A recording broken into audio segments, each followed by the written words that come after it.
અરવલ્લી જિલ્લામાં આગામી 26 તારીખે સ્થાનિક સ્વરાજની ચૂંટણીનું મતદાન થવાનું છે, જેની અંદર અરવલ્લી જિલ્લાના 2 નવા તાલુકા સહિત કુલ 8 તાલુકા પંચાયતોની ચૂંટણી થશે. એની સાથે સાથે અરવલ્લી જિલ્લા પંચાયતની પણ ચૂંટણી છે. આ વખતે આ ચૂંટણી જંગ રસપ્રદ એટલા માટે બન્યો છે કે પક્ષીય ઉમેદવારોની સાથે સાથે અપક્ષ ઉમેદવારો અને બીજા અન્ય ઉમેદવારો પણ આની અંદર જોડાયા છે. એની અંદર એવું કહી શકાય મુખ્ય પક્ષ ભારતીય જનતા પાર્ટી, કોંગ્રેસ, આમ આદમી પાર્ટી અને કેટલીક જગ્યાએ અપક્ષોએ પોતાની દાવેદારી નોંધાવી છે. તાલુકા પંચાયતોની વાત કરીએ તો મોડાસા તાલુકા પંચાયત, મેઘરજ તાલુકા પંચાયત, માલપુર તાલુકા પંચાયત, ધનસુરા, બાયડ, શામળાજી, સાઠંબા અને ભિલોડા તાલુકા પંચાયત. આ બધી જ તાલુકા પંચાયતોમાં મોટાભાગે ભાજપનું શાસન છે. આ વખતે એવું કહી શકાય કે ગામડાઓનો મૂળ જોઈ ગામડાઓમાં જે ઉત્સાહ છે ચૂંટણીનો, એના પરથી એવું લાગે કે થોડું એન્ટી ઇન્કમન્સીનો ચાન્સ રહેલો છે. સાથે સાથે અરવલ્લી જિલ્લા પંચાયત ગઈ વખતે 30-30 સીટો ભાજપે અંકે કરી હતી, પરંતુ આ વખતની ચૂંટણીમાં એવું લાગી રહ્યું છે કે આ વખતે કોંગ્રેસ અથવા અને અપક્ષ પોતાનું કાઠું કાઢશે અને એની અંદરથી વધારે નહીં તો 5 થી 7 સીટો ભાજપને ગુમાવવાનો વારો આવશે. આ સાથે તાલુકા પંચાયતોની વાત કરીએ તો નવનિયુક્ત તાલુકા પંચાયતો જે હમણાં જ અસ્તિત્વમાં આવી છે, જેમાં સાઠંબા તાલુકા પંચાયત અને શામળાજી તાલુકા પંચાયત, આ બંને તાલુકા પંચાયત વિસ્તારોની અંદર આજની તારીખમાં જોઈએ તો કોંગ્રેસ પોતાનું વર્ચસ્વ જમાવી રહ્યું હોય એવું લાગે છે.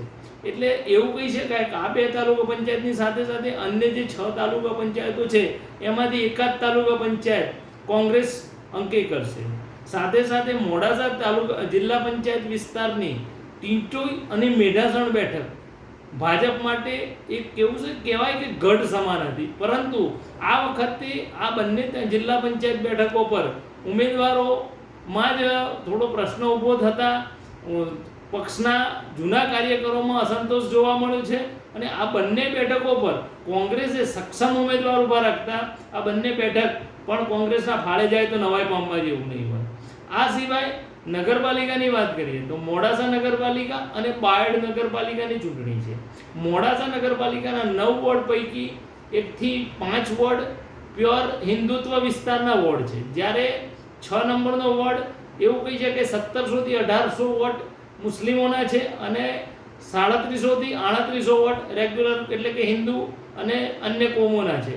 એટલે આ જગ્યા આ બેઠક પર અત્યાર સુધીમાં વોર્ડ નંબર 6 ની અંદર ભાજપને 3 સીટ મળતી હતી ને 1 સીટ તો હર હંમેશ ગુમાવવાનો વારો હતો, પરંતુ આ વખતના માહોલ પરથી એવું લાગી રહ્યું છે કે વોર્ડ નંબર 6 માં પણ 1 સીટ નહીં પણ બીજી 1 સીટ પણ કોંગ્રેસ જાળવશે, કારણ કે એના ઉમેદવારો છે.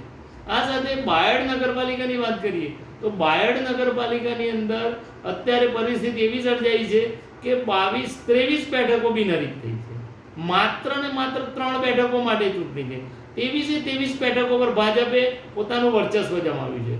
એટલે કે એવું કહી શકાય બાયડની અંદર નગરપાલિકા ભાજપે અંકે કરી લીધી છે.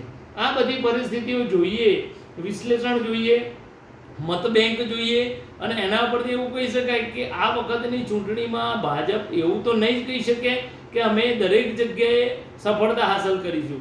આજની તારીખની અંદર ભાજપ હોય, કોંગ્રેસ હોય કે આમ આદમી પાર્ટી હોય કે મોડાસા પૂરતા સ્થાનિક પૂરતા ગણીએ કે મીમ હોય, આ બધા જ પક્ષોને અત્યારે પગ વાળીને બેસી રહેવાય એવું નથી, કેમ કે ક્યારે કોણ બાજી પલટી જાય એ નક્કી કહી શકાય એમ નથી. અરવલ્લી જિલ્લાની આ વખતની ચૂંટણી સ્થાનિક સ્વરાજની ચૂંટણી બહુ રસપ્રદ બની છે. હા, જો કે શહેરી વિસ્તારમાં ચૂંટણીનો કોઈ માહોલ જોવા નથી મળતો, પરંતુ ગ્રામ્ય વિસ્તારોમાં મતદારોમાં ચૂંટણીનો માહોલ જોવા મળે છે, ઉમેદવારો પણ દોડતા નજર પડે છે. એટલે એવું કહી શકાય કે આ ચૂંટણી આગામી વિધાનસભાની ચૂંટણી માટેનો લિટમસ ટેસ્ટ સાબિત થઈ શકશે.